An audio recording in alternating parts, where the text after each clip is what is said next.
Praise the lord. యేసుక్రీస్తు నామంలో మీ అందరికీ నా వందనాలు తెలియజేస్తా ఉన్నాను. ఉదయకాల సమయంలో ప్రతిదినము ప్రభుతో అన్న ఈ యొక్క కార్యక్రమాన్ని చిన్న ప్రార్థన చేసుకుని ప్రారంభించుకుందాం. పరలోకమందున్న మా తండ్రి, మీకు వందనాలు నాయనా. ఈ సమయంలో మీరు మాకు ఇచ్చిన గొప్ప భాగ్యానికే మీకు వందనాలు. మీ పాదాల దగ్గర మేము కొద్ది సమయం గడపడానికి మీరు కృప చూపిస్తున్నందుకే వందనాలు.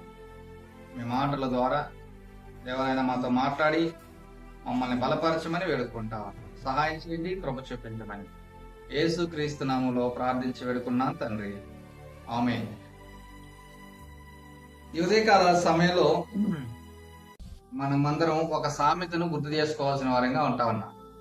ఏంటి ఆ సామెత అంటే, పిల్లి పాలు తాగినట్లు. అంటే ఏంటి దాని అర్థం?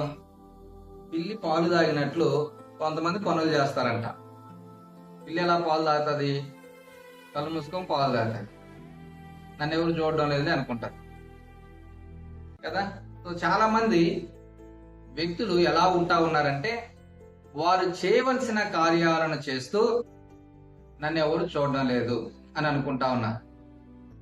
నన్ను ఎవరు చూడడం లేదని మనుషుల గురించి అనుకున్నా పర్లేదు, కానీ వీళ్ళు అనుకుంటున్నది నన్ను అసలు దేవుడు చూడట్లేదు, నేను చాలా సీక్రెట్ గా చేస్తున్నాను, అసలు నన్ను కనుక్కోవడం ఎవరి వల్ల కాదు, సో దేవుడికి నేను చాలా దూరంగా ఉండి నేను చేస్తా ఉన్నాను కాబట్టి ఇవి పెద్దగా దేవుడికి తెలియదు, ఆయనకి నేను కనబడడం లేదు అని చాలా మంది చాలా సార్లు అలా అనుకొని చాలా తప్పులు జరిగిస్తుంటున్న వారిగా ఉంటా ఉన్నారు. ఈ యొక్క ఉదయకాల సమయంలో మనం ఒక మాట యెషయా గ్రంథంలోని చదువుకుందాం. యెషయా గ్రంథము 29వ అధ్యాయము 15వ వచనాన్ని చదువుతా ఉంటా ఉన్నాను. తమ ఆలోచనలు యెహోవాకు కనబడకుండా లోపల వాటిని మరుగు చేయి చూచు వారికి శ్రమ.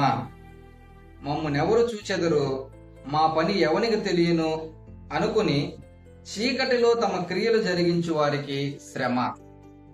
చూస్తున్నారా? చాలా మంది వ్యక్తుల యొక్క ఆలోచనలు ఇలాగే ఉంటా ఉన్నాయి. మమ్మల్ని ఎవరు చూస్తా ఉంటా ఉన్నారు, మేము చేసే పని అసలు ఎవరికి తెలుసు, అసలు మేము ఎంత దూరంలో చేస్తున్నాం తెలుసా, మేము ఎవరు కంట కనబడకుండా మేము చేస్తున్నాం తెలుసా, ఇదిగో ఎంత చీకటి ఉందో చూడు, ఈ చీకటిలో మమ్మల్ని ఎవరు చూడగా, నేను 4 గోడల మధ్యలో నేను చేస్తున్నది ఎవరు చూస్తారు, నేను ఒంటరిగా చేసేది నన్ను ఎవరు చూస్తారు, ఇలాంటి భ్రమలోనే అనేక మంది ఉంటా ఉన్నారు. నన్ను ఎవరు చూచెదరు, మమ్మల్ని ఎవరు చూచెదరు, మా పని ఎవరికి తెలుసు అని అనుకుని చీకటిలో తమ క్రియలు జరిగిస్తూ ఉంటున్న వారికి ఏమంట? శ్రమ. శ్రమ. ఎవరికి కనపడడం లేదులే, ఎవరు చూడడం లేదులే అనుకుంటున్నట్లయితే శ్రమలు చోటు చేసుకోబోతా ఉంటున్నాయి, శ్రమలు రాబోతా ఉన్నాయి. ప్రియమైన వారులారా, మరొక మాట మనము చదువుకుందాం. యెషయా గ్రంథము, ఇదే యెషయా గ్రంథము 47వ అధ్యాయము 10వ వచనాన్ని చదువుకుందాం. నీ చెడుతనమును నీవు ఆధారము చేసుకుని ఎవడును నన్ను చూడడని అనుకుంటివి, నేనున్నాను, నేను తప్ప ఎవరునూ లేరని నీవు అనుకున్నట్లుగా నీ విద్యయు నీ జ్ఞానమును నిన్ను చెరిపివేసాను. ఎగ్జాక్ట్ గా పెద్ద పెద్ద చదువులు చదువుకున్నవారు, జ్ఞానవంతులుగా ఉంటున్నవారు, మేధావులుగా ఉంటున్నవారు, వారు కూడా ఇలాగే అనుకుంటా ఉన్నారు కదా. నన్ను ఎవరు చూస్తున్నారులే, వారి యొక్క కార్యాలను చేస్తుంటున్న వారిగా ఉంటా ఉన్నారు, వారి యొక్క క్రియలను జరిగిస్తుంటున్న వారిగా ఉంటా ఉన్నారు. వారి జ్ఞానం ఏమైపోతా ఉందో, వారి యొక్క చదువు ఏమైపోతా ఉందో, అబ్బే లేదు, మమ్మల్ని ఎవరు చూడడం లేదు.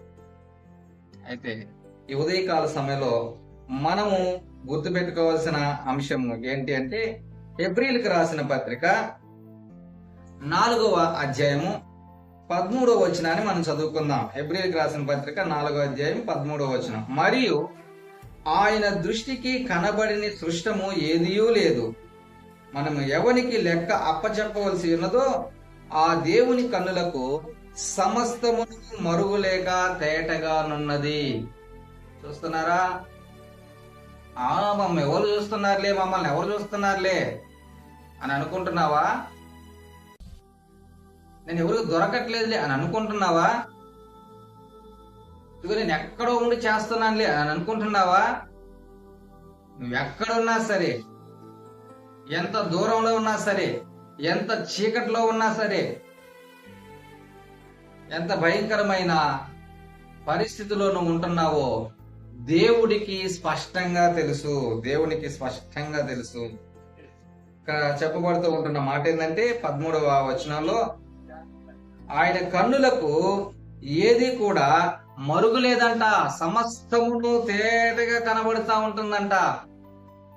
సమస్తమును తేటగా కనబడుచున్నది. నువ్వేమనుకుంటున్నావు? నేను ఎవరికి కనబడలేరు అనుకుంటా ఉన్నావు. నువ్వేమనుకుంటున్నావు? ఇక్కడ ఎవరు లేరు అనుకుంటా ఉన్నావు.